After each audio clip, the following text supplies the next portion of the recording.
Alright, so for this Orochi run, I basically um, did a kill the monkey roots with 0 stars and the Mori bonus or no, Atakana bonus and the One-Eyed House bonus. I did not use the Mori bonus. Basically, the idea was to recruit as many units as I could that were that would have a level of 40 or higher. Um, and thankfully, both those bonuses provided many characters that were above that level threshold. What that does is, I think characters level 42 or 43 are able to survive one hit from Orochi, and would otherwise get one shot by the line AoE. The big AoE, I have no idea. I think that one shots everyone, but um, that certainly makes things difficult for the starting team. And what I basically did here was I recruited everyone but the Shimazu brothers, and I only lost Isoroku to the Shimazu brothers mechanic.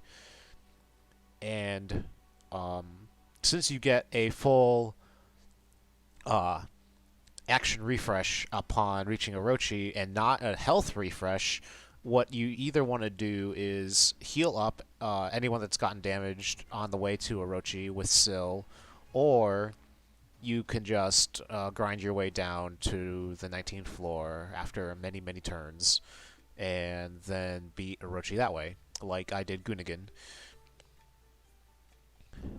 Since you can't use Fuka, there's no point in leveling her up. You should be using your affection bonuses to power up Rance and to get affection bonuses or satisfaction bonuses to power up Rance and uh, affection +3 affection bonus for everyone else in your roster. So that lets you give speed bonuses to your characters, and for certain classes, namely Samurai, Ninja, and Cavalry, once you reach 7, 8, or and 9 speed, um, that should let you move immediately upon getting swapped in, which is really useful when you run out of moves and you want to just lay some more hurt on Orochi. So here is the roster. And as you can see, I've leveled up Rance a lot, and I think the only people that haven't reached a capped are Urza, Rance, uh, Shizuka, Senhime, and Konami. But Konami's pretty weak, so it doesn't really matter. There might be one more character, but I can't remember off the top of my head. Everyone else is maxed, or capped. And I would recommend placing all of your flat damage items on some characters. I put the +100 damage on Masamune, +50 on Orime, uh, and then I put some damage reduction on some other characters as well. So here I start off with the B or C team, I suppose. This is the team that is intended to get wiped out by the everyone, all 6 AOE attack. The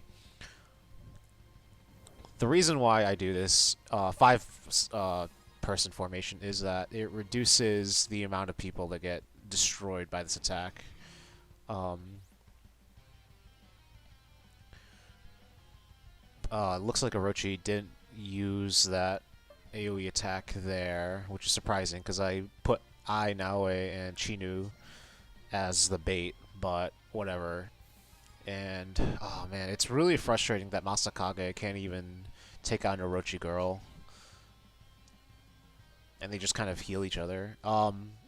It's highly recommended to kill the Orochi Girls first because they can heal Orochi for a significant amount. And you're gonna have to kill them at some point anyway, so it's much easier to just take care of them. As you can see, it did the group wipe AoE move there, and now I have a pretty good team actually. So now we're actually starting to get rid of the Orochi girls, which is pretty good. Syl takes some damage. The Orochi girls do like no damage. the thing you have to worry about is their healing. As you can see, Syl just took 4 blasts to the face, and she's perfectly fine. And since she is 3 levels under Rance, she also gets to dish out a lot of damage, even without having to heal Rance and give him an action to do Rance attack. Alright, it looks like the front line Orochi girls are dead, so now we can focus on wiping out the back line. And yeah, as you can see, they can heal each other too. Orochi girls are super annoying in this fight, and sometimes their RNG can actually determine how fucked you are if you can't kill them all early. As you can see, Katsue was actually able to survive the line AoE.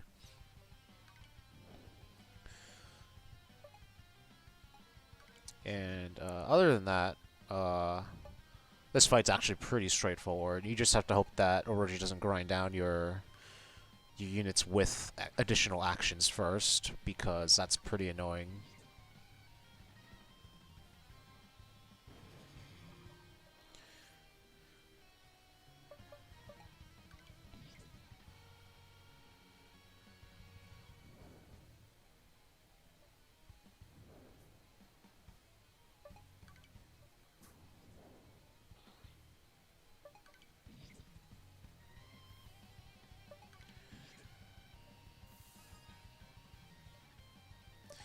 I opt to use Omachi here to take out, to hit Orochi, and the Orochi girl by using Torin.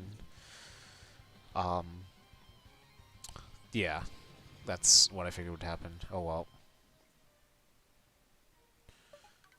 But yeah, having key units survive more than one hit from Orochi is actually pretty key here. I made a mistake here. I should have swapped out Masamune because he can survive multiple hits from Orochi. But I guess big brain me predicted the future and then just fucking had Orochi hit Masamune.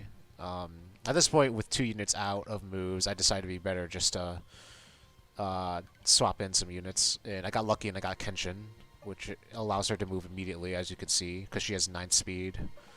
At this point. That's why my costs are so high relative to my national power. I have a full roster plus speed increasing cost buffs from the affection bonuses. There are sadly not enough speed textbook 2s to go around. And yes, I highly recommend grinding every single dungeon. And I would recommend also looking at all of the required characters to open each dungeon, because that will determine which characters you want to keep in your roster, at least for the time being. Then you can probably discard the character, but that's kind of why I kept Konami and Renmaru around. Although I could probably just discard both of them at some point, replace them with better characters like the Shimazu brothers.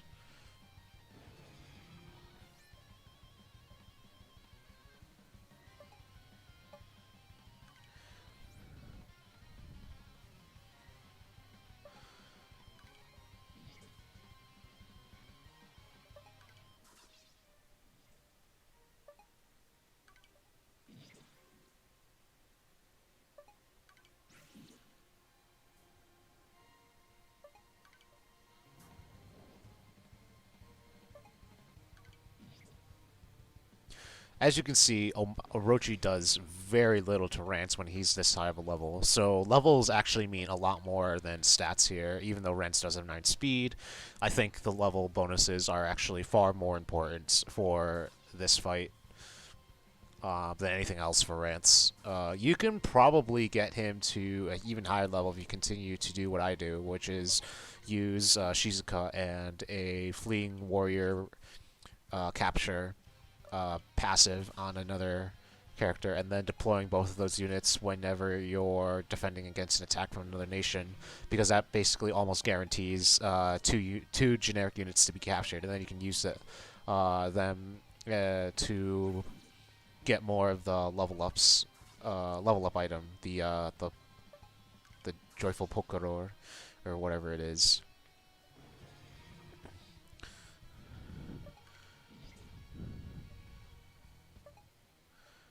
At this point, I remembered that Rance actually does have 9 speed and would pretty much be able to swap in allies at will, so I just do that. And now that Rance is out of moves, I just leave him alone. And really, it would have been nice to have a Orochi bait, but I swap in Mori here because then I remembered that he gets to attack immediately. And here we have Orochi being killed. Hooray!